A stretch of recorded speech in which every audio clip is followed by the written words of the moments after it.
ఇంకా చెప్తే ఉంటే మీ ఎన్టీ రామారావు ఉమ్, ఇక్కడ వచ్చి ఆ స్వామి పూజ చేసి స్వామి ఫలం తీసుకొని పోయిన తర్వాత ఆయన స్టార్ అయింది. ఉమ్, మళ్ళీ వచ్చి పునః చేస్తా పూజ. అప్పుడు పోయిన తర్వాత ఆయన భూ కైలాసం అంటే ఒక పిక్చర్ చేశారు. పిక్చర్ చేసిన అవును. ఆ భూ కైలాస్ పిక్చరే గోకర్ణ స్టోరీ. అవును. అప్పుడు ఆయన ఫ్యామిలీనే స్టార్ అయింది. ఉమ్. ఈ క్షేత్రంలో అంతా మహత్వం ఉంది. జై శ్రీరామ్, వందే మాతరం. నేను మీ పులమూరు నరసింహులు. మీరు చూస్తున్నది విశ్వం యాత్ర. ఇప్పుడు మనము ఉన్నది కర్ణాటక రాష్ట్రంలోని ఉత్తర కన్నడ జిల్లాలో అరేబియా మహాసముద్రం ఒడ్డున గోకర్ణ పుణ్యక్షేత్రంలో ఉన్నాము. ఇక్కడ మేమైతే మోక్షనారాయణ బలి పూజ చేయడానికి ఇక్కడికి రావడం జరిగింది. మేము ఆ పూజ ఎందుకు చేయాలి, ఏ విధంగా చేయాలి, ఎవరు చేయాలనేది ఇక్కడ మా పూజ చేయించినటువంటి బాలకృష్ణ అడిగారి ద్వారా తెలియజేస్తాం. నమస్కారం. ఈ పూజ ఎవరు చేయాలి? ఈ పూజ మాకు పితృ ఆశీర్వాదం కావాలని ఇష్టం ఉంటే, పితృ ఆశీర్వాదం ఉంటే అన్ని సంపత్ భగవంతుడు తర్వాత ఇస్తా, బ్రాహ్మణ కూడా ఇంకా తర్వాత ఇస్తా, ఋషిమును కూడా ఇంకా తర్వాత ఇస్తా. శీఘ్రతో ఫలం కావాల ఇష్టం ఉంటే పితామ ప్రపితామహ. పితు ఈ తండ్రి, పితామహ తాత, ప్రపితామ ముత్తాత. ఆయన ఆశీర్వాదం ఉంది అన్ని సంపత్తు దొరుకుతుంది. ఆయన ఆశీర్వాదం సరిగ్గా లేదు, అన్నీ ఉంది ఏమీ లేదు. ఈ మాదిరిగా ఇంకా గోకర్ణ క్షేత్రంలో చేయాలంటే ఎందుకు ఉంది? మా హిందుస్థానంలో 3 క్షేత్ర ప్రాముఖ్యం.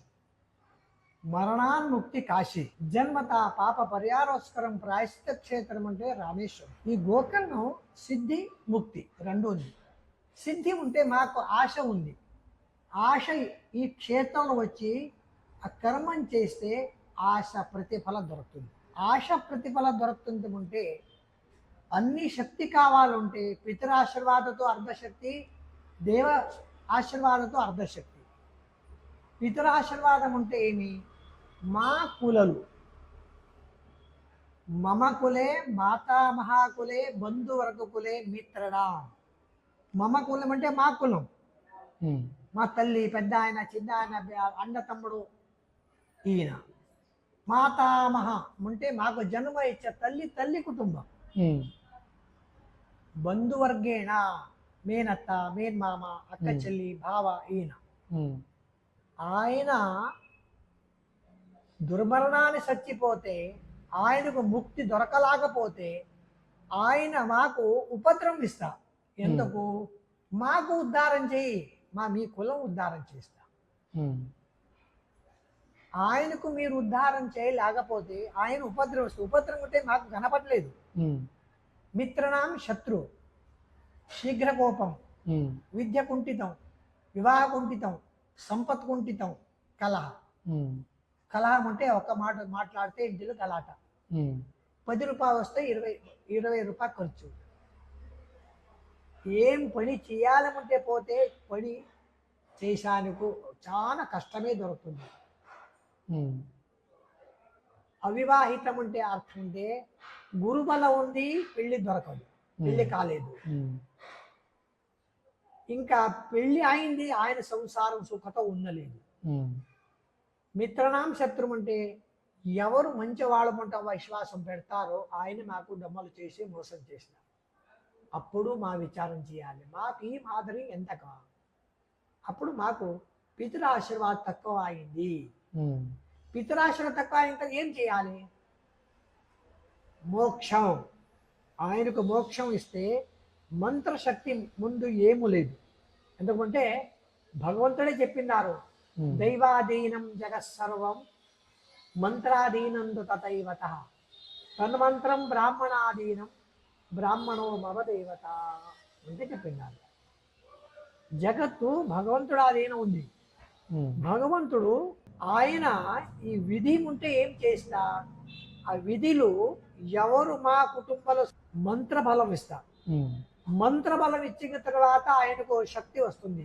ఎవరు చచ్చిపోయినారు ఆయనకు, ఆయన అప్పుడు మాకు ఆశీర్వాదం ఇస్తే మాకు అన్ని ఫలం దొరుకుతుంది. ఆయన ఆశీర్వాదం కోసరం కులాభివృద్ధ్యర్థం పిండ పూజాం కరిష్యే వృద్ధికోస్కరం ఈ పూజ చేస్తే ఉన్నారు, మీరు మా కులం ఉద్ధారం చెయ్యి అంటే ఆ మంత్ర అర్థం అది. అప్పుడు ఆయనకు మంత్రశక్తితో బలం ఇస్తే ఆయన మా బిడ్డ కొడు ఇప్పుడు మాకు ఆశయం ఉంది, మా కుమారుడు బిడ్డలు మంచిగా ఉండాలంటే ఆశ ఉందా లేదా, అదే మాదిరి ఆయన చూస్తారు. ఇంకా ఎక్కువ మందికి తండ్రి పేరు మాత్రం తెలుసు, తాత పేరు ముత్తాత పేరు తెలుసలేదు. అప్పుడు ఏం చేయాలి, కొత్తగా ఒక పేరు పెట్టాలి, భగవంతుడి పేరే పెట్టాలి. వెంకటరమణ, లక్ష్మి, గోదావరి, నర్మద, శివ, విష్ణు, భగవంతం అంటే ఒక పేరు తెలుసలేదు. అప్పుడు అనామదేహ పేరు ప్రేతాత్మ. ప్రేతాత్మ అంటే ఎప్పుడు వస్తుంది, ఇప్పుడు కర్మ చేసిన తర్వాత కర్మలో లోపం ఉంది తర్వాత ఆయనకు ముక్తి దొరకదు. సంస్కార విధిని ఎందుకు చేయాలి, పిండ ప్రదానం ఎందుకు చేయాలి, మా తల్లి గర్భతో పిండాకృతి మాకు జన్మ వస్తుంది. పిండాకృతి జన్మ వచ్చిన తర్వాత ఆయనకు ముక్తి కోసరం పిండాకృతిలే ఆయనకు సద్గతిని దొరకాలి. సద్గతి ఇచ్చిన తర్వాత ఆయన వేరే శరీరంలో ప్రవేశం చేసి పునర్జన్మ దొరుకుతుంది. లేకపోతే ఆయనకు ముక్తి కూడా దొరకదు. ప్రేతాత్మలో ఉంటా, ప్రేతాత్మ ఉంటే ఆయనకి మీరేమీ ఇస్తే స్వీకారం చేశాలని సామర్థ్యం ఉండలేదు. అందుకోసం ఆయన కుటుంబాలు ఉపద్రం చేస్తా. అది ఎక్కడ చేయాలి, ఈ 3 క్షేత్రమే ఎందుకు చేయాలి. మరణానుముక్తి ఉంటే కాశీలు ఎవరు చచ్చిపోతారో ఆయనకు సద్గతినే. ఇది చేయాలనుకుంటే ప్రశ్న లేదు, చేస్తే నిర్బంధం కూడా లేదు. ఇంకా రామేశ్వరుడు ప్రాయశ్చిత్త క్షేత్రం అంటే చెప్పినారు చూడు. స్నానం చేసి పిండ ప్రదానం ఇది చేస్తూ కూడా పాప పరిహారమే. ఇంకా గోకర్ణ ఈ 3 క్షేత్రంలో ప్రథమత గోకర్ణ చెప్పినారు. కోటి ఫలం ఉంది, ఏకం కోటి భవిష్యత్తు. ఈ 1 పైస దానం ఇస్తే కూడా 1 కోటి పైస దానం ఇస్తే ఆ ఫలం రావాలి. ఆ ఫలం ఈ గోకర్ణ క్షేత్రంలో ఉంది. పాప చేస్తే కూడా అట్లే, పుణ్యక్షేత్రం చేస్తే కూడా అట్లే. ఈ ఫలం ఎవరికు, బయట గోకర్ణ క్షేత్రానికి బయట ఎవరు వస్తారో ఆయనకు మాత్రం. ఇక్కడ స్థళీ మనుషులకు ఆ ఫలం దొరకదు. బయట నుంచి వచ్చేవారు, బయట వాడు మాత్రం ఆ ఫలం. ఎందుకు అంటే ఇక్కడ ఉన్న వాళ్ళు ఎప్పుడు కూడా ప్రతిగ్రహణ చేస్తూ ఉంటా. బయట వచ్చిన మనుష్యం చాలా కష్టంతో వస్తా, సంసార కష్టంతో వచ్చి తీర్థ స్నానం చేసుకుని కర్మం చేస్తా. అప్పుడు ఆయనకు ఈ కర్మలు అంత ఫలం ఉంది. పితృయజ్ఞం, దేవయజ్ఞం. పితృయజ్ఞం అంటే ఆ నారాయణ బలి విధులు 3 రుణం ఉంది. పితృరుణం, దేవరుణం, బ్రాహ్మణ రుణం. దేవరుణం అంటే అక్కడ కలశ పూజ చేసుకోవాలి. బ్రహ్మ, విష్ణు, రుద్ర, యమ, ప్రేత ఆవాహనం చేసుకోవాలి. అది ఆవాహనం చేసి ఆ కలశం గుడికే వాపస్ ఇస్తారు. అది దేవరుణం, దేవ పూజ అయింది అక్కడ. ఇంకా పితృరుణం అంటే అక్కడ పిండ ప్రదాన దశవిధి పిండ ప్రదానం చేస్తారు. నారాయణ బలి విధి పూజలు. ఆ దశవిధి పిండ ప్రదానం చేస్తే ఒక్క మనిషి చచ్చిపోయిన తర్వాత ఆయనకు దశరాత్రి సూతికాచరణ ఉంది. సూతిక ఉంది, ఎవరు గుడికి విడికి పోలేదు. జనలా ఉంటే కూడా మరణ అయిన తర్వాత 10 దివసం మా సూతిక ఉంది, మా ఎక్కడ పోలేదు అని చెప్తా చూడు. తెలుసా? అదే మాదిరిగా దశవిధి పిండ ప్రదానం అంటే ఒక్కొక్క దినం ఒక్కొక్క పిండ ప్రదానంలో ఆయన ప్రేతాత్మ ఎవరు ఉన్నారో ఆయన అవయవ శరీర సంపత్తి వస్తుంది. ఆ టెంకాయకు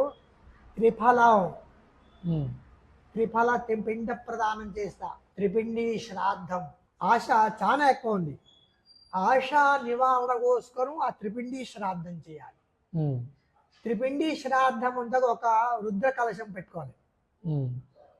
ఆ త్రిపిండి శ్రాద్ధం చేసి ఆ పిండ ప్రదానం సాగరే సర్వతీర్థాన్ని, ఆ సాగరంలో ఆ టెంకాయ పిండ ప్రదానం విసర్జనం చేయాలి.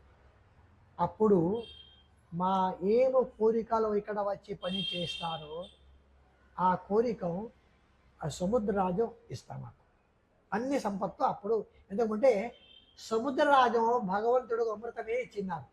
ఈ కర్మ అన్ని అయిన తర్వాత ఆ పిండ ప్రధాన సముద్ర విసర్జన చేసిన తర్వాత మా ఇక్కడ వచ్చి ఏమి కోరిక ఫలలో పని చేసినారో ఆ ఫలం ఇప్పుడు న్యూట్రల్ పేస్ట్ ఎట్లా ఉందో ఆ మాదిరిగా ఇక్కడ పిండ ప్రధాన తర్పణాలు పితృ అనుగ్రహం దొరుకుతుంది, దేవ పూజ తర్పణాలు భగవంత అనుగ్రహం దొరుకుతుంది. ఇంకా దేవ పూజ రుణం, పితృ రుణం, బ్రాహ్మణ రుణం. బ్రాహ్మణం మీకు అనేవి ఏమి ఇస్తూ కూడా అతృప్త స్మహ, తృప్తిగా ఉండలేదు. ఆయనకి ఏం చేయాలి? భోజనం పెట్టి మా పోస్ట్ చేసిన తర్వాత ఆయన సాలు వద్దు ముందు చెప్తా. ఇంకా డబ్బు దక్షిణ దానమానిస్తే చాలు డబ్బు చెప్తారా? తప్పరు. అతృప్త స్మహ, అతృప్త అంటే ఇంకా కావాలా ఎన్ని ఏమో చెప్తా. అది బ్రాహ్మణులు. మీరు ఆ పిండ ప్రధాన తర్పణ అయిన తర్వాత ఆ కలశ స్థాపనం అక్కడ గుడిలో ఇది బ్రాహ్మణాన్ని భోజనం పెడతారు. అది బ్రాహ్మణులు. అప్పుడు ఈ నారాయణ బలి విధులు పూర్తి సమాప్తి. ఆ ఫలం అప్పుడు మా ఏమి కోరికలు ఇక్కడ వచ్చి పని చేసినారో ఆ కోరికలు ఫలం పూర్తిగా కనపడుతుంది, పూర్తిగా నాకు దొరుకుతుంది. ఇది 100% సత్యం. ఈ కార్యక్రమం చేసి ఇంకా పోయిన తర్వాత ఒక్క మండలం 48వ రోజు చూడాలి. తర్వాత మీ ఉద్యోగాలు, వ్యవహారాలు, ప్రేమ వాత్సల్యులు స్టెప్ మీకు దొరుకుతుంది. ఒకటి స్టెప్ పైన. అంటే 48 రోజులు ఏమన్నా నియమ నిష్టలు ఉంటాయా? 5 రోజులు ఏమో నిష్టని చేయాలి. ఎందుకంటే అక్కడ స్వామికి చేసిన అభిషేకం ఆ బియ్యం తీసుకోపోవాలి. ఆ బియ్యం మీ ఇంటిలో ఇంకా కొంచెం బియ్యం వేసి స్వీట్ పొంగల్ భోజనం చేయాలి. స్వీట్ పొంగల్ భోజనం చేసిన తర్వాత 5 రోజు ఉల్లిపాయ మాంసార డ్రింక్స్ పరాన్నం అంటే వేరే ఇంటికి భోజనానికి వెళ్ళకూడదు. ముందు 48 రోజు చెప్పినారు. ఒక్క మండలం చేశాను సామర్థ్యం ఉండలేదు. మీరు ఉంటా మీ భార్య, మీ బిడ్డలు, కొడుకులు. అప్పుడేం చేయాలి? తక్కువ చేశారు. 21 రోజు చేశారు. 20 రోజు కూడా చెయ్యరు. అప్పుడేం చేయాలి? పంచమం కార్యసిద్ధేత 5 రోజులు 5 రోజు చేయాలి. 5 రోజు చేసిన తర్వాత ఈ కార్యక్రమానికి ఫలం మీ పితృ ఆశీర్వాదంతో మంచిగానే దొరుకుతుంది.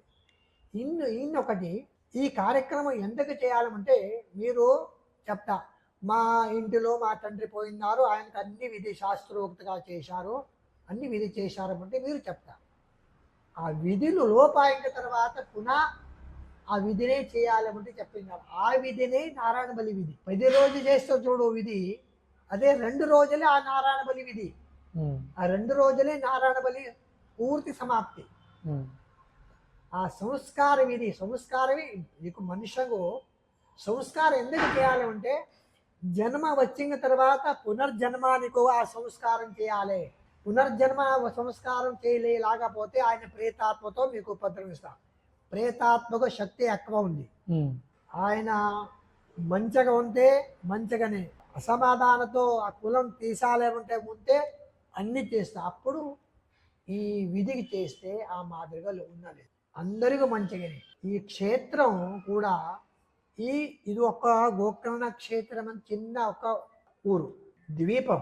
రౌండ్గా నది ఉంది, సముద్రం నది ఉంది, మధ్యలో ఇది ఈ గోకర్ణ క్షేత్రంలో 350 తీర్థం ఉంది, 300 టెంపుల్ ఉంది. అన్ని క్షేత్రాలు ఇక్కడ లేదు. ఇంకా ఉంది ఏమంటే శాస్త్ర గోకర్ణ శివ పురాణాలు ఏముంటే చెప్పింది అంటే అన్ని పురాణాలు గోకర్ణం హిస్టరీ ఉంది. గురు చరిత్ర తీసుకొని, భగవద్గీత తీసుకొని, దేవి పారాయణ తీసుకో, అన్ని పురాణ వేదలు, శివలీలామృత మహారాష్ట్రలో శివలీలామృత చూడు, రుద్రపడంలో ఉంది. ఈ గోకర్ణం ఉంటే ఏమో, గోకర్ణ చేస్తే ఎట్లా ఫలం ఉంది. ఇక్కడ గోకర్ణ క్షేత్రంలో చేస్తే 350 తీర్థం ఉంది, 350 టెంపుల్ ఉంది. ఈ సముద్రం దర్శనం అక్కడ ఏమి ఇన్నొక్కటి చెప్పిందారు గోకర్ణ పురాణులు. దృష్ట్వావా దివ్యలింగంచ శ్రుత్వావా సాగర ధ్వని కోటి తీర్థే నరస్నాత్మ. అర్థాత్ మీరు స్వామికి అభిషేకమే చేయాలి అంటే చెప్పలేదు, చేయలేదు. ఏమో ఇంత దూరం వచ్చి స్వామికి మా అభిషేకం చేయాలంటే మనస్సు అసమాధానం చేస్తే మనస్సు సరిగా ఉండలేదు. అప్పుడు ఏం చేయాలి? దృష్ట్వావా దివ్యలింగంచ అంటే ఆ శిఖరం చూసుకొని స్వామి దర్శనం చేస్తే అభిషేక ఫలం వచ్చింది. శ్రుత్వా వా సాగర ధ్వని, మీరు ఇంత దూరం వచ్చారు, మా సముద్ర స్నానమే చేయలేదు, ఏం చేయాలి? అయ్యో చేయలేదు, మనస్సు అసమాధానం చేస్తే, మీ చేయి లేకపోతే కూడా ఆ శబ్దం ఉంది చూడు, శబ్ద చెవులు పడిగిన తర్వాత స్నాన ఫలం వచ్చింది. కోటి తీరితే నరస్నాత్వ, కోటి తీర్థుల స్నానమే చేయాలి. అప్పుడు మీ ఏం పని చేస్తా చూడు, ఆ పనిలో పూర్తి ఫలం చేస్తుంది. అక్కడ కార్యక్రమం ఉండగా ఆ తీర్థగా సొమ్ములు నీడు వేస్తారు, సొమ్ము కోటి తీర్థ నీడే. అప్పుడు మీకు భస్మతో స్నానం చేస్తా చూడు, అవును విభూతి, అవును మన్నితో స్నానం, అది కోటి తీర్థ స్నానమే. కోటి తీర్థే నరస్నాత్వ, కోటి తీర్థ స్నానం చేసివా ఏమి ఫలము, గోకరణ ఫలమే దొరుకుతుంది. అందరూ పోలేదు అక్కడ, అందుకోసం అక్కడ స్నానం చేసి మీకు సంకల్పం చేస్తా. ఈ మాదిరి గోకర్ణ క్షేత్రులు ఇట్లా ఉంది. ఇంకా ఆ భగవంతుడే రాముడు ఆ శివ ముందుగా వరం చేసుకున్నారు, ఇక్కడ గోకర్ణం ఉంటే సిద్ధి క్షేత్రం చేయాలి. ఎవరు ఇక్కడ వచ్చి విధి దర్శనం పూజ ఏమే చేస్తే ఆయన ఆశా ఫలం ఇవ్వాలి అంటే ఆ రావణునే అప్పుడు ఈశ్వర ముందుగా వరం తీసుకున్నారు. ఈ గోకర్ణ క్షేత్రం మహాగణపతి పేరు కూడా సిద్ధి క్షేత్రం, సిద్ధి వినాయకం. ఇది సిద్ధి క్షేత్రం, సిద్ధి వినాయక. ఆ గణపతి దర్శనం చేసి, స్వామి దర్శనం చేసి కార్యక్రమం చేసిన తర్వాత మీ ఏం ఆశలు వచ్చింది అన్ని ఆశ మీకు ఫలమే, ఫలం దొరక. ఏకం కోటి భవిష్యత్తు, 1 కోటి ఫలమే. ఒక్క రూపాయి దానం ఇస్తూ కూడా కోటి రూపాయల దానమే వస్తుంది. ఇక్కడ వేరే దేశస్తులు కూడా వస్తారు కదా, వాళ్ళు కూడా ఈ పూజలు నిర్వహిస్తారా? దేవాలయానికి దర్శనానికి వెళ్తారా వాళ్ళు కూడా? ఆయనకు కూడా వేదోక్తం చేయరు, పురాణోక్త కర్మం చేస్తా. క్రిస్టియన్స్ వచ్చి పూజ చేస్తా, ముస్లిమ్స్ వచ్చి పూజ చేస్తా. ఈ విధి ఫారెన్ లో కూడా ఆయనకు ఇంకా ఎక్కువ శ్రద్ధ. రోజు ఆయన ఒక 10 కార్యక్రమం ఉంది ఇక్కడ ఫారెన్ లో. బ్రిటిష్ ఏముంది, మా మంత్ర భాగమే పుస్తకమే తీసుకుపోయినారు. అవును, ఆ మంత్రులు ఆయన ఎప్పుడు పఠనం చేస్తా. ఆయన విశ్వాసం ఉంది. మా హిందుస్థాన్లో మాకు ఈ భగవంతుడు పితృ పూజకు విశ్వాసం లేదు. మాకన్నీ కావాలి, ఏమే కష్టం ఉంది కూడా పితృ స్మరణం చేసి పితృ మొరైపోవాలి. అప్పుడు ఆయన అన్ని సంపత్తి. పిండ పూజ చేసే ముందుకు ఏం మంత్రం ఉంది, కులాభివృద్ధ్యర్థం పిండ పూజాంకరిషే. అప్పుడు మీరు కూడా చెప్తా, మమ కులే మాతామహ కులే బంధువర్గ కులే మిత్రణ ఉద్ధారం చేయమంటే, మా ఒకే మనుషులకు మీరు ఉద్ధారం చేయకూడదు, మా కులం ఉద్ధారం చేయి, మాకు జన్మ ఇచ్చే తల్లి కుటుంబం ఉద్ధారం చేయి, బంధువర్గం ఉంటే మేనత్త మేనమామ కుటుంబం కూడా ఉద్ధారం చేయి, మిత్ర కూడా ఉద్ధారం చేయమంటే మంత్ర అర్థం ఉంది. మీ అప్పుడు స్వార్థం చేయలేదు, మా ఒకే వాళ్ళ మంచిగా ఉండాలి, బిడ్డలు కొడుకులు కూతులు మాత్రం మంచిగా ఉండాలి, అన్న తమ్ముడు బిడ్డలు మంచిగా ఉండకూడదు అంటే స్వార్థం చేయలేదు. స్వార్థం పోయిన తర్వాత అన్ని ఫలం ఎక్కువ దొరుకుతుంది. ఈ శాస్త్రం కూడా అట్లా చెప్పినారు, ఏమంటే దుర్జనం ప్రథమం వందే దుష్టం దూరవర్జేత్. ఎవరు దుష్టం ఉన్నారో ఆయనకు ఫస్ట్గా నమస్కారం చేసి క్షమయాచనం చేయాలి. ఇది ఒక్కరోజు పూజ 2 రోజుల పూజ కూడా ఉంది కదా, ఒక్కరోజు పూజ. ఇప్పుడు ఒక్కరోజు పూజ ఒకే హవనం చేయాలి. ఒక్కరోజు పూజ మధ్యాహ్నం మాత్రం భోజనం, రాత్రి భోజనం ఏం లేదు. ఆ మాదిరిగా ఇప్పుడు మీరు రోజు మధ్యాహ్న భోజనం చేస్తా, రాత్రి భోజనం చేస్తా. అప్పుడు ఆ పితరులు మధ్యాహ్న భోజనం మాత్రం పెడతా, మీరు రాత్రి భోజనం పెట్టరు. ఒక్కరోజు 2 హవనం చేయకూడదు. పితృయజ్ఞం, ఇది పితృయజ్ఞం. పితృయజ్ఞం అంటే రాజసూయాగం. ధర్మరాజు అందరూ సంహారం చేశారు, ఆయన అన్న తమ్ముడు బిడ్డ తాత అందరూ సంహారం చేశారు. ఎంత పాపం అది. గురు సంహారం చేసినారు. ఆ పాప పరిహారోస్కరం అశ్వమేధ యాగం చేసినారు. ఆ అశ్వమేధ యాగమే ఈ నారాయణవల్లిలో ఫలం ఉంది. అశ్వమేధ యాగం చేసి ఏం ఫలం ఉందో ఆ పుత్రుడు మా తండ్రి తాత ముత్తాతకు ఈ నారాయణబలి పూజలు చేస్తే ఆయనకు అన్ని ఆశీర్వాదం ఆయన ఇస్తారు. పుత్ర రాజసూయ యాగం చేస్తే ఆ ఫలం ఉంటే ఆ ఫలం దొరుకుతుంది. ఇంకా చెప్తామంటే మీ ఎన్టీ రామారావు ఉమ్, ఇక్కడ వచ్చి ఆ స్వామి పూజ చేసి స్వామి ఫలం తీసుకొని పోయిన తర్వాత ఆయన స్టార్ అయింది. ఉమ్, మళ్ళీ వచ్చి పునః చేస్తా పూజ.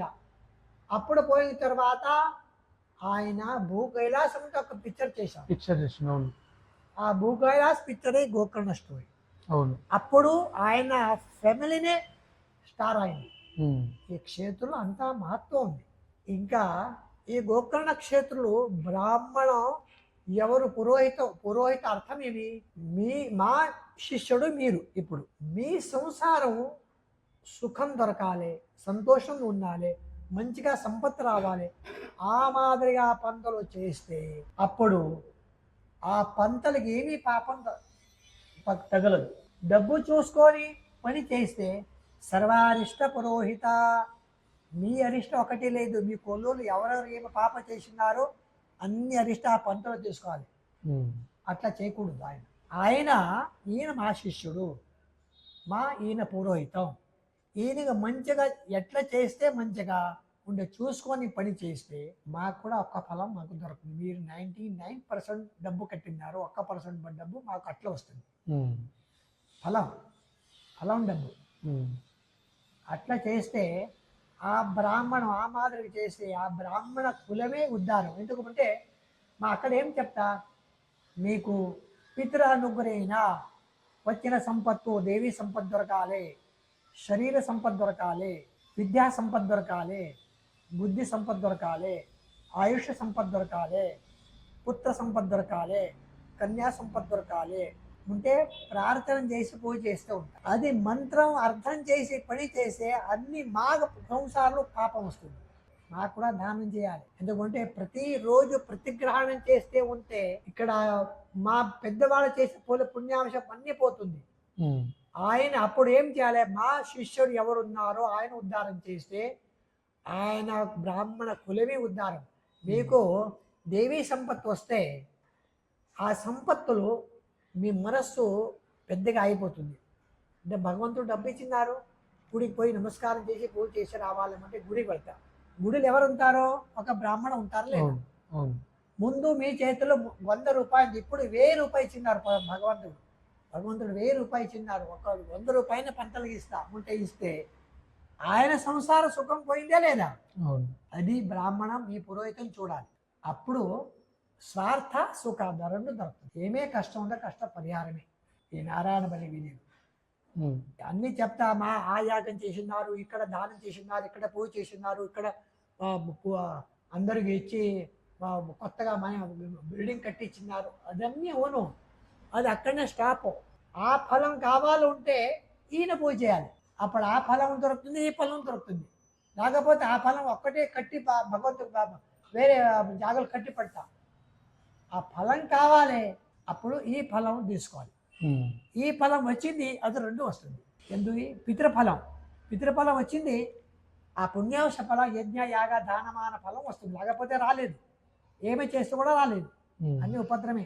ఈ పితృయజ్ఞం ఏం చేస్తే మనుషుడు కార్యక్రమం 3 క్షేత్రాలు చేస్తే కూడా మంచిగానే. గోకర్ణ క్షేత్రం ఫస్ట్గా, తర్వాత రామేశ్వరం, తర్వాత కాశీ.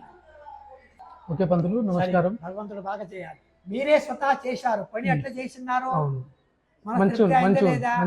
పంతులు గారు చెప్పినట్టుగా ఎవరి కుటుంబంలో అయితే మధ్యంతరంగా అంటే 60 సంవత్సరాల లోపు ఆత్మహత్య రూపకంగా ప్రమాదవశత్తు మరియు ఆరోగ్యరీత్యా చనిపోతారో అలాంటి వాళ్ళు ప్రేతాత్మగా మారి వారికి ముక్తి పొందరు. కాబట్టి అలాంటి వారి కుటుంబంలో పితృదోషం వల్ల అనేక అశుభ కార్యాలు జరుగుతూ ఉంటాయి. అంటే అందులో ఆ కుటుంబంలో పెండి వయసు వచ్చిన వారికి పెళ్లి కాకుండా పోవడము, ఒకవేళ పెళ్ళైన వారికి పిల్లలు కలగకపోవడము, ఒకవేళ పిల్లలు పుట్టిన వారికి సరైన అభివృద్ధి దశలో లేకపోవడం, ఇలాంటివి పితృదోషాల కిందికి వస్తాయని వారి మాటల్లో తెలుస్తున్నది.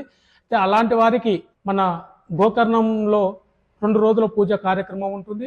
అందులో 1 రోజు కార్యక్రమం ఉంటుంది, 2 రోజుల కార్యక్రమం ఉంటుంది. మనకు వీళ్ళకు తగ్గట్టుగా ఇట్టి కార్యక్రమం మనము స్థాయిని బట్టి మనం చేసుకోవచ్చు. వారు చెప్పిన విధంగా ఈ పుణ్యక్షేత్రంలో అలాంటి దోష నివారణ కార్యక్రమం చేసుకున్నట్టయితే అలాంటి కుటుంబము అభివృద్ధి దశలో ఉంటుందని వారి మాటల్లోనే మనం విన్నాం. వారు బాలకృష్ణ ఆది గారు, వారి కుమారుడు ప్రసన్న ఆది గారు ఇట్టి కార్యక్రమాన్ని మాకు దగ్గరుండి చేయించడం జరిగింది.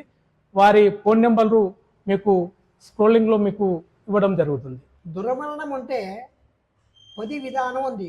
ఉమ్, విషప్రాశనం, అగ్ని దురంతం, శకటారోహణం, ప్రసూతి, అవివాహితం, అల్పాయుషం, పతనం, మారణం, జలానివాసం, హృదయాఘాతం, ఉమ్, హార్ట్ ఫెయిల్, నీడికి బుడుగు వేసుకొని బాగా బుడుగు వేసుకొని చచ్చిపోతారు. అవును.